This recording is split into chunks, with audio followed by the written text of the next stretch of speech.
जय माता दी। आप सभी जानते हैं कि कार्तिक का जो महीना है वो पंचांग के अनुसार और हिंदू धर्म सनातन में बहुत ही महत्व रखता है। 17 या अक्टूबर से कब से शुरू हो रहा था, बहुत ज़्यादा कन्फ्यूजन था, जो कि 18 अक्टूबर से शुरू हुआ कार्तिक माह। और यहाँ दूर था कन्फ्यूजन, क्योंकि पूर्णमासी से जो भी शरद पूर्णिमा होती है उसी से शुरू हो जाता है कार्तिक का महीना। जो हिंदू धर्म में कार्तिक माह को बड़ी ही पवित्र नदी में स्नान करने से अपार पुष्प की प्राप्ति होती है।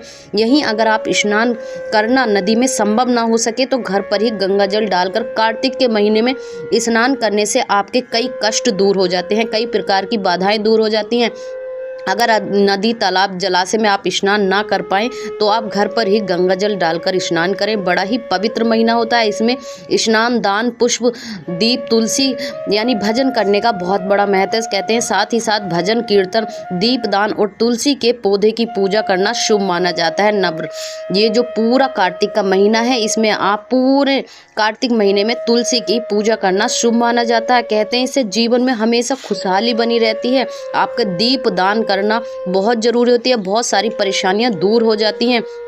और कहते हैं हिंदू धर्म में कार्तिक माह का विशेष महत्व है, क्योंकि ये चातुर्मास का आखिरी महीना होता है। इस महीने में भगवान विष्णु योग निद्रा से जागते हैं। भगवान विष्णु देव उठनी एकादशी के अपनी योग निद्रा से बाहर निकलते हैं। कार्तिक मास में भगवान कृष्ण की पूजा करने से विशेष फलों की प्राप्ति होती है। कहते हैं भगवान विष्णु और भगवान कृष्ण के इस रूप की पूजा करने से आपका पवित्र महीना हो जाता है। पवित्र धामों पे स्नान करने से, नदी में स्नान करने से आपके कई प्रकार के दुख दूर हो जाते हैं। मान्यता है कि इसी मास में गंगा आदि नदियों का स्नान करने के साथ साथ कई गुना अधिक फलों की प्राप्ति होती है। इसके अलावा कार्तिक माह में माँ तुलसी की पूजा करने से शुभ फलों की प्राप्ति होती है। यहीं आपको कार्तिक के महीने में सुबह शाम तुलसी में दीप अवश्य लगाना चाहिए। अगर आप तुलसी में दीप लगाते हैं, तुलसी माँ की पूजा करते हैं, अपार धन की प्राप्ति होती है। यहीं कार्तिक माह में कई सारे त्योहार आते हैं जो कि बड़े ही शुभ हैं, बड़े ही महत्व रखते हैं। जैसे दीपावली बहुत ही बड़ा त्योहार होता है। यहीं पर आती है धनतेरस, जो कि नरक चतुर्दशी, करवा चौथ जैसे व्रत त्योहार भी पड़ते हैं। इसके साथ ही इस माह भगवान विष्णु के साथ माँ तुलसी पूजन करने से विशेष फल प्राप्त होते हैं। कार्तिक माह के दौरान विष्णु पूजन के साथ साथ पूजन के भजन करें और दान पुष्प के साथ दीप दान करना काफ़ी शुभ माना जाता है। यहीं 108 बाती का दीप दान कर सकते हैं एक दिन, या फिर आप नित्य ही आपको तुलसी में दीप जलाना चाहिए। दीप दान करने से माँ लक्ष्मी अति प्रसन्न होती हैं। अगर आप तुलसी की पूजा करते हैं, दीप लगाते हैं तुलसी में, तो भगवान विष्णु आपसे अति प्रसन्न होते हैं। आपके घर धन की प्राप्ति होती है। माँ लक्ष्मी आपसे प्रसन्न होती है, क्योंकि तुलसी में माँ लक्ष्मी का प्रतीक माना गया है। भगवान विष्णु ने माँ तुलसी को आशीर्वाद दिया था, इसलिए तुलसी बहुत महत्व रखती है। दोस्तों, वीडियो को स्किप मत करना। कब कब पढ़ने हैं स्नान और क्या नियम है कार्तिक महीने के, तो वीडियो पर बने रहिए। दोस्तों, अगर अभी तक आपने चैनल सब्सक्राइब नहीं करा तो प्लीज़ झलकदानी चैनल को सब्सक्राइब कर लीजिए और मेंबरशिप लेकर आप ज्वाइन बटन आ चुका है। मेंबरशिप लेकर आप अपने लिए पूजा से संबंधित अपने लिए कुछ भी उपाय, त्योहारों के बारे में विशेष जानकारी पा सकते हैं, जो कि सबसे पहले आपके पास नोटिफिकेशन पहुंचेगा। चलिए आगे बढ़ते हैं। कार्तिक के नियम और कार्तिक कब कब पड़ा, स्नान के दिन कौन से शुभ स्नान है जो नदी में करने से, गंगा जी में स्नान करने से आपको काफ़ी फलों की प्राप्ति होगी। हिंदू पंचांग के अनुसार कार्तिक माह के कृष्ण पक्ष की प्रतिपदा तिथि के साथ प्रारंभ हो चुका है। कार्तिक पूर्णिमा का साथ समापन होगा। इस साल कार्तिक मास के पहले दिन की तिथि, जो कि आप सभी ने जानी है, 17 अक्टूबर को थी, जो कि शरद पूर्णिमा के दिन थी।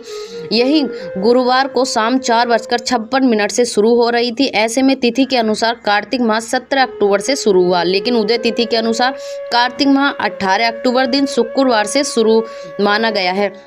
इसमें जानेंगे कार्तिक के स्नान यानी नियम कौन से हैं।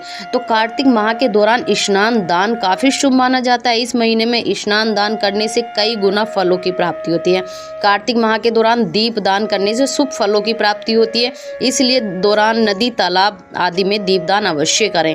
कार्तिक मास के दौरान तुलसी की विधिवत पूजा करने के साथ शाम को दीपक अवश्य जलाएं। तुलसी पर लाल चुनरी अवश्य उड़ाएं। खाली तुलसी की पूजा ना करें। मान्यता के अनुसार नरक चतुर्दशी के अलावा पूरे कार्तिक माह के दौरान शरीर में तेल नहीं लगाना चाहिए। कार्तिक महीने में वाद विवाद से बचना चाहिए। इसके साथ ही मन को संयम रखें और किसी से भी निंदा ना करें और लहसुन, अंडा, नॉनवेज, प्याज जैसी चीज़ों से भी सावधान रहना चाहिए। सात्विक खाना खाना चाहिए। यही जानेंगे कथा और गीत का क्या महत्व होता है कार्तिक के महीने में। विशेष रूप से कार्तिक मास की कथा और भक्ति गीत का गायन किया जाता है जो भक्त श्रद्धा को बढ़ाता है। कहा जाता है कि कार्तिक मास न केवल धार्मिक अनुशासन का समय होता है बल्कि आत्मा की शुद्धि, नकारात्मकता दूर होती है, भावात्मक रूपांतर और व्यक्तिगत विकास का भी अवसर होता है। इसलिए इस महीने का स्वागत करने के लिए साथ साथ इसके महत्व को भी समझना आवश्यक है। इस महीने में अपने घरों को सजाना, पूजा पाठ में बढ़ चढ़कर भागीदारी करना आपके घर से पॉजिटिव थिंक आती है, आपके मनों की शांति होती है, आपका जो मन है वो पवित्र होता है। कार्तिक के महीने में श्री हरि जल में वास करते हैं। कहते हैं हर महीने भगवान विष्णु की कृपा प्राप्त करने के लिए अत्यधिक शुभ माना जाता है। इस दौरान प्रतिदिन भगवान विष्णु और माता लक्ष्मी की पूजा करनी चाहिए। साथ ही तुलसी के पौधे की उपासना करना भी जरूरी है। सुबह शाम तुलसी के पौधे के पास घी का दीपक अवश्य जलाना विशेष लाभ प्राप्त होगा। इसके अलावा अपनी श्रद्धा अनुसार गरीबों को गर्म कपड़े, भोजन या दान अवश्य करना चाहिए। ये पुष्पकारी माना जाता है। कार्तिक महीने में आप व्रत नहीं रख पा रहे, स्नान नहीं कर पा रहे, स्नान करने का जो नियम है वो सुबह ब्रह्म मुहूर्त में है। सूर्य उदय से पहले कार्तिक के महीने में आपको स्नान करना चाहिए। ठंडे जल में स्नान करते हैं, गर्म जल में स्नान नहीं किया जाता है। बहुत सारे नियम है, कथा, पूजा पाठ, व्रत अगर आप नहीं कर पा रहे इतना कुछ तो कार्तिक के महीने में आप श्रद्धा से ही सुबह शाम पूजा अर्चना आराधना कर लीजिए, ये भी उसका काफ़ी फल प्राप्त होता है। कार्तिक महीने के व्रत रखने का क्या नियम है देखिए। कार्तिक महीने में तामसिक भोजन से परहेज करिए। किसी भी प्रकार की अपशब्द या गलत व्यवहार किसी से नहीं करना चाहिए। अपनों से बड़ों का मान करना चाहिए। उनको जो है कभी भी किसी का तिरस्कार नहीं करना चाहिए। आपके द्वार पर जो भी आता है कार्तिक के महीने में उसका कभी भी तिरस्कार ना करें, उसे सम्मान से जो बन पड़ता है वो दे दीजिए। तन और मन से स्वच्छता बनाए रखना आवश्यक है। साथ ही किसी भी प्रकार के पशु पक्षियों को नुकसान नहीं पहुंचाना। ऐसे में कार्तिक के महीने में आप कबूतर को दाना, चिड़ियों को, पंछियों को अन्न जरूर डालिए। इस माह में संयम और साधना का विशेष महत्व होता है जो जीवन को पवित्रता और शांति प्रदान करती है और जीवन में खुशहाली बनी रहती है। अगर आप कार्तिक के महीने में ये सारी चीजें करते हैं तो आपके जीवन में सुख, समृद्धि और वैभव बना रहेगा।